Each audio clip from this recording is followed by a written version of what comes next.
민코인이 강세를 띄웠던 배경 역시 희석 시초에 있는 것으로 분석된다. 민코인은 신규 상장 코인과 달리 초기에 총 발행량 100%를 유통합니다. 다시 말씀드려서 일반 투자자들 역시 야 어차피 투기판인데 최소한 우리 공평하게 투기해보자 라고 시장에 들어오는 거죠. 이제 알트코인 얘기를 보자면 이더리움이요. 부진이 계속 좋지 않습니다.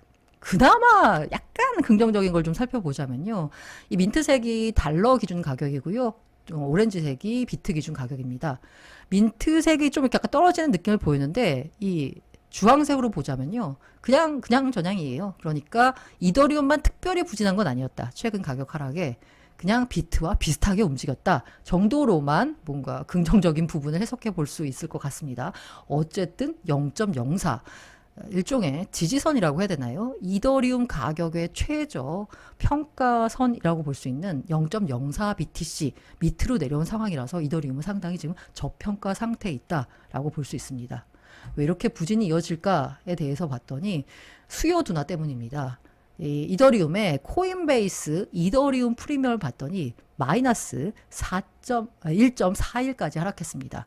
그러니까 미국 쪽에서 나오는 특히 미국 기관 쪽에서 나오는 이더리움에 대한 수요가 거의 없다라고 보시면 돼요. 게다가 다들 자꾸 팔기만 해요. 특히나 이게 고점 판도기라는 얘기를 듣고 있는 이 재단, 이더리움 재단이 뭐 다양한 이유에서 갖고 있는 이더리움 팔겠죠. 운영 자금이 필요할 테니까. 요새 계속 팔고 있어요. 재단이 팔고요. 그 다음에 ICO 참여 주소들이 팔고 있고요. 자꾸 팔기만 하니까 사실 가격엔 좋을 게 없겠죠. 그리고 심지어는 이 뉴스 나왔어요. 깜짝 놀랐어요. 플러스 토큰 관련 주소가 드디어 이체를 시작하면서 이더리움을 거래소에 입금했다라고 합니다. 약 1,600만 달러 규모의. 자, 플러스 토큰은 중국에서 했었던 거의 사상 최대 코인 사기였는데 이 플러스 토큰 때문에 중국 정부가 갖고 있는 비트코인이 20만 개에 이른다라는 분석이 나오고 있거든요. 이 플러스 토큰 관련된 사기에서 쓰였던 비트와 이더를 아직까지 중국 정부가 들고 있는지 아니면 이미 팔았는지에 대해서는 몰라요. 주경 대표는 비트코인의 경우에는 플러스 토큰 관련된 비트코인은 이미 다 중국 정부가 팔아서 정리했다라는 입장이고 아니다. 여전히 관련된 비트코인을 한 20만 개 가까이 19만 개 정도 들고 있다라고 보는 쪽도 있고요. 이더리움에 대해서는 생각해 본 적이 없었는데 이더리움 갖고 있나 봅니다. 그 플러스 토큰 관련 주소에서 거래소 입금됐다라고 하면서 자꾸 이더리움 관련돼서는 팔기만 하는 움직임이 포착이 되니까 가격이 좋을 리가 없겠죠. 단기로 가격 전망을 보자면요.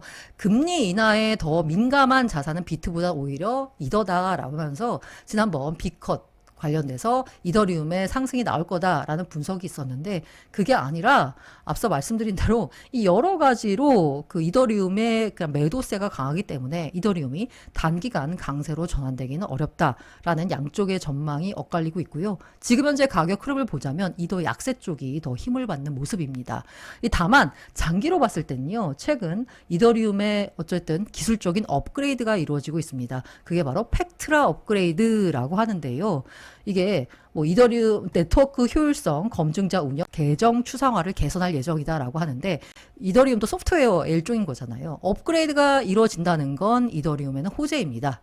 다만 장기적으로 호재인 거지 단기적으로는 가격에 미치는 영향은 업그레이드가 있더라도 크지 않을 것 같다라는 전문가들의 분석입니다. 사실 단기 가격은 수요, 공급에 의해서 정해지는 경우가 많기 때문에요. 다음 또 다른 메이저 코인으로 솔라나 얘기를 들어보겠습니다. 솔라나가 뭐 상대적으로 강세를 보이고 있습니다. 이더리움 대비해서는 그게 펀더멘탈 강세 때문이다라는 건데요. 실제로 봤더니 솔라나라고 하는 게 이더리움도 그렇고 레이어 1 체인이잖아요. 어떤 플랫폼이 되는 체인입니다. 그런데 솔라나가 봤더니 신규 토큰의 발행 플랫폼으로 솔라나가 압도적으로 많이 쓰였다라는 거예요. 신규 토큰 발행의 87%를 24년에 점유했다라는 겁니다. 대부분의 신규 토큰이 다 솔라나에서 나왔다는 거죠. 예전에는 다 이더리움 기반이었는데 최근에는 솔라나 기반으로 많은 토큰들이 쏟아져 나오고 있다라는 겁니다. 그러면서 덱스 시장을 지배했고요. 이렇게 쓰임새가 있어서 180달러까지 상승 가능할 수도 있다라는 분석이 나오고 있습니다. 말씀드린 대로 전체 신규 토큰의 비중에서 87%를 차지하는 걸 보면서 솔라나가 토큰 발행의 플랫폼으로 확실하게 자리매김을 했구나라고 볼 수 있습니다. 물론 여기서 솔라나 기반으로 나온 토큰의 상당 부분이 사실 밈코인입니다. 그래서 일각에서는 뭐 쓰레기 코인이다라고 비판하기도 하지만 어쨌든 플랫폼으로서의 솔라나의 위치가 24년에 확실히 자리매김했다라고 볼 수 있죠. 그렇다 보니까 솔라나 기반 프로젝트가 자금 조달도 양호한 흐름을 보이고 있습니다. 3분기에만 보니까 솔라나 기반 프로젝트가 1.73억 달러의 자금을 조달했습니다. 그러면서 스탠다드 차타드 임원 같은 경우에는요, 트럼프가 당선되면 뭐 당연히 비트코인도 오르겠죠. 그런데 솔라나가 최대 수혜를 받으면서 5배 오를 거다라는 전망까지 내놨습니다. 그만큼 솔라나에 대한 기대감이 크다라고 볼 수 있죠. 이 아울러서 카나리아 캐피탈이라는 곳이요, XRP, 리플, 현물 ETF 증권 신고서를 SEC에 제출했습니다. 처음에 나온 ETF는 비트코인, 그 다음에 이더리움, 그 다음은 뭘까에 대해서 솔라나다 뭐 여러 가지 얘기가 나왔는데요. 지금 돌아가는 판을 보니까 리플이 그 다음 ETF가 나올 수도 있을 것 같다라는 생각이 듭니다.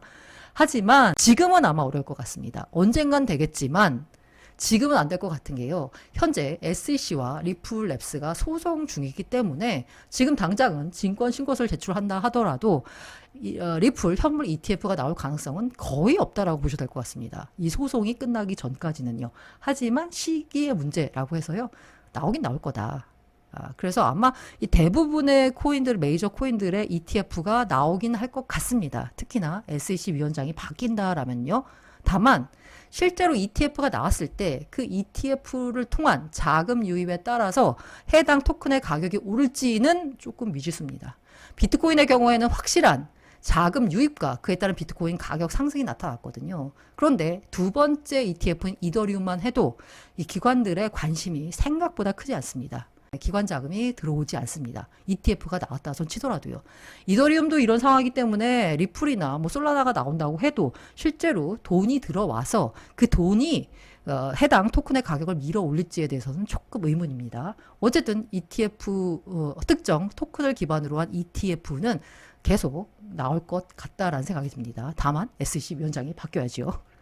그리고 크립토건트 CEO가 주경 대표 이런 말 했는데요. 일부 알트코인이 규제 장애물로 가격 상승에 제한을 받고 있다라는 건데, 다른 말로 풀이하면 규제 장애물이 제거되면 가격이 오를 가능성이 크다라는 거잖아요. 역시나 만약에 트럼프가 당선이 됐을 때는 SEC 수장을 비롯한 SEC 규제 체제의 전반적인 개혁과 함께 알트 시즌이 오는 거 아니냐라고 기대해 볼 수도 있지 않을까 합니다.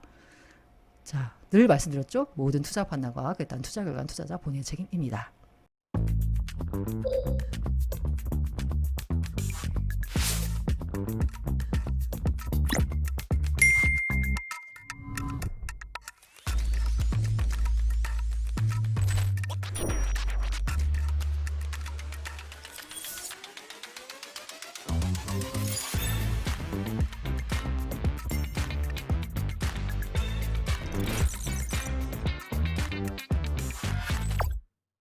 인생 역전의 기회? 없는 시장입니다. 촬영 시각은 10월 10일 낮 1시경입니다. 인생 역전의 기회. 이거 주로 어떤 시장에 쓴 말이나요? 우리 코인 시장에 많이 쓰는 말이죠. 너 코인 투자 왜 하니? 인생 역전 하려고. 이런 말들 많이 하잖아요. 그리고 인생 역전의 기회를 사실 비트코인에서 찾기에는 이미 비트코인 같은 경우에는 가격도 상당히 높고 이미 주류 자산으로 채택이 됐죠. ETF 나오면서. 그래서 아마 그 코인 투자하면서 비트코인 투자라고 하면 이런 반응을 보이시는 분들이 많을 거예요. 주변에서. 야, 비트코인 하려면 뭐하러 코인 하냐. 그만큼 비트코인은 업사이드 포텐셜이 업사이드가 좀 약하다는 거죠. 이미 8천만 원짜리 자산이 한 개당 8천만 원짜리가 어디까지 올라갈 수 있겠냐는 거죠. 코인 투자하시는 많은 분들이 인생 역전을 꿈꾸면서 특히 이제 고인물 분들 말고요. 이제 새로 난 이제 뭔가 해볼래라고 하시는 분들이 많이 코인 시장에 들어옵니다.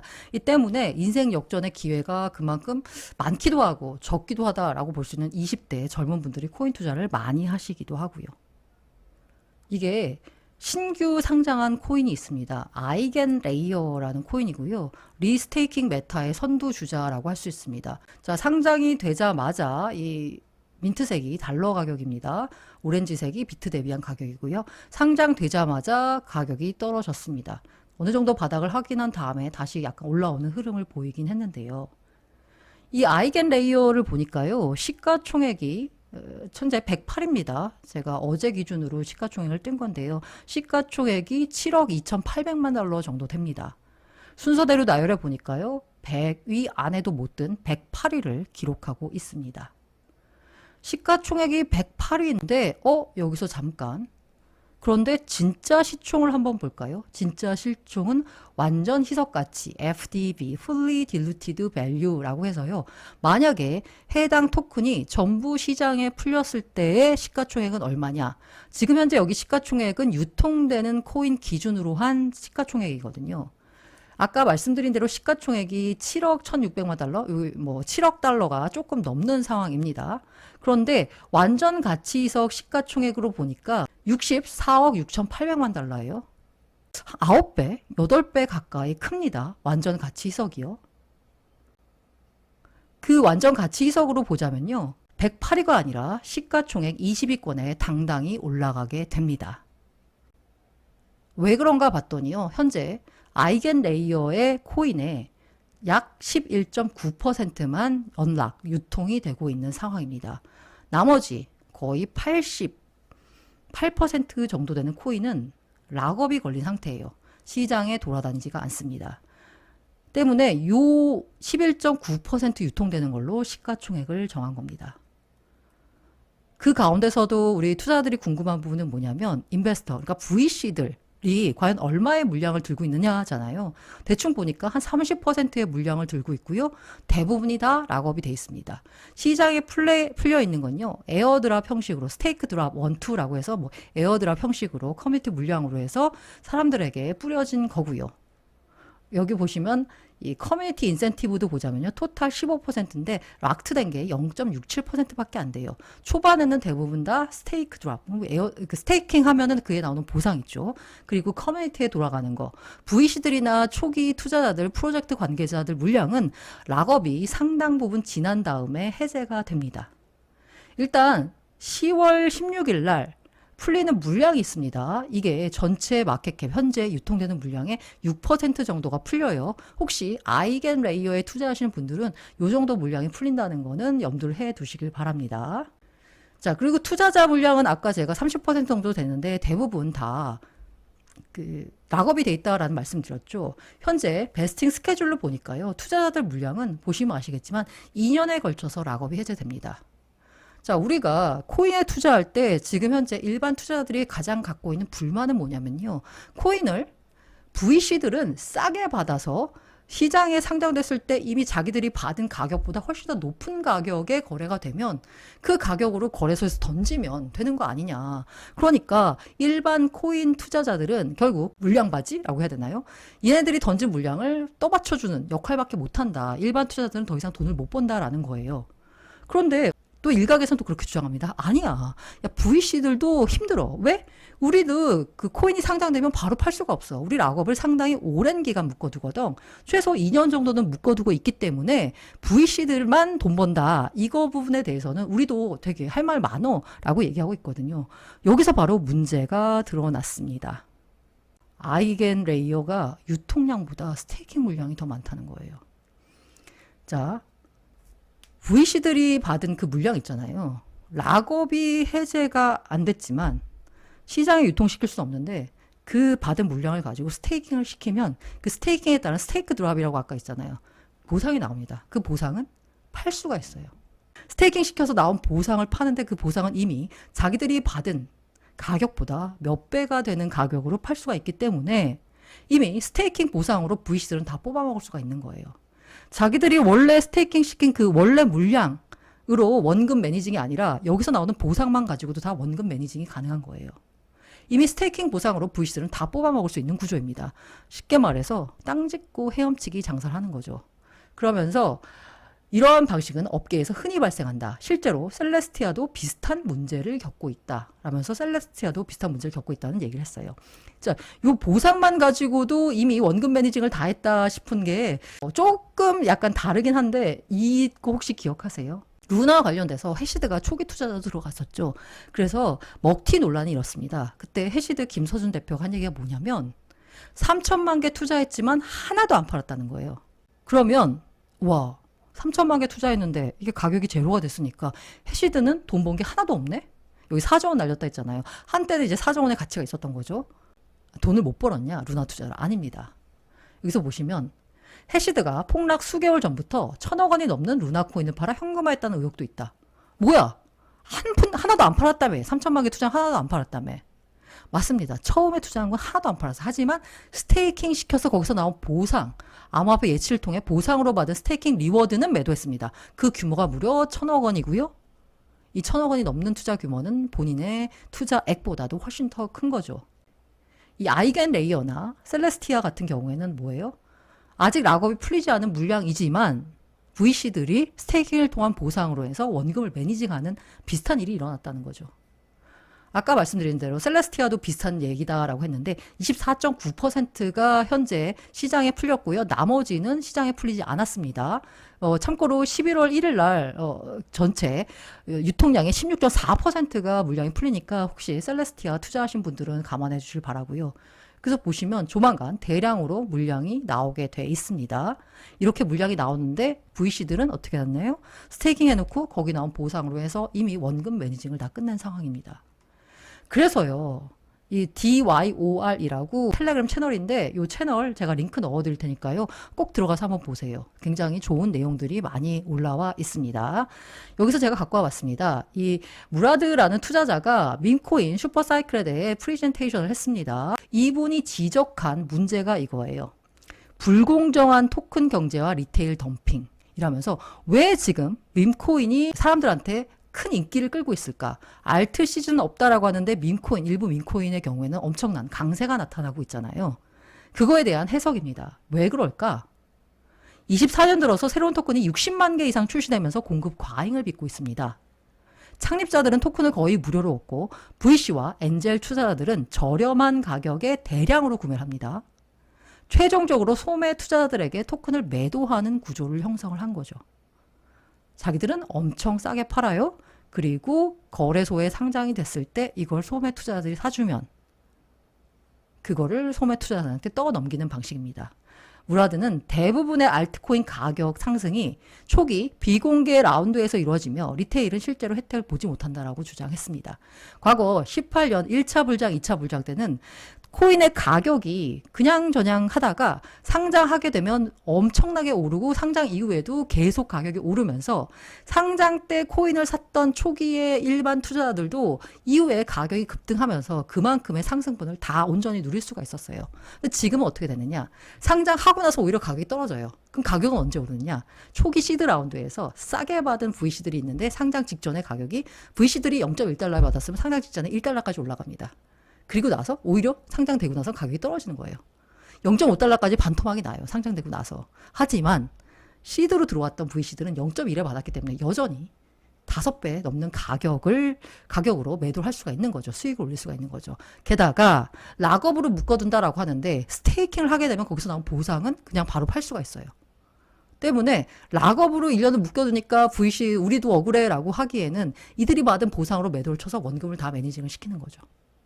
이런 구조 때문에 일반 투자자들이 야, 알트코인 투자 못하겠어 라고 나오는 거고, 그에 반해서 밈코인 같은 경우에는 우리가 모두 공정하게 다 들어가가지고 어차피 투기판이지만 공정해 라는 인식이 있기 때문에 밈코인에 열광을 하게 된다는 거죠. 실제로 그 뉴시스의 이지영 기자님이 6월 14일 날 쓴 기사를 보니까 폭락하는 코인을 살펴보니까 이런 공통점이 있다라고 봤습니다. 자, 이런 공통점은 뭐다? 자, 완전 희석가치, 희석 시가총액이 높다는 특징을 띄웠다는 겁니다. 유통량 곱하기 코인 가격이다 보니까 시가총액을 보자면 별로 안 비싼 것 같아. 그런데 이걸 다 푼 걸 계산해 보니까 엄청 비싼 거죠. FDV가 높은 상황이니까 초반에는 싼 것처럼 보이지만 실제로는 비싼 거죠. 상반기 밈코인이 강세를 띄웠던 배경 역시 희석 시총에 있는 것으로 분석된다. 밈코인은 신규 상장 코인들과 달리 초기에 총 발행량 100%를 유통합니다.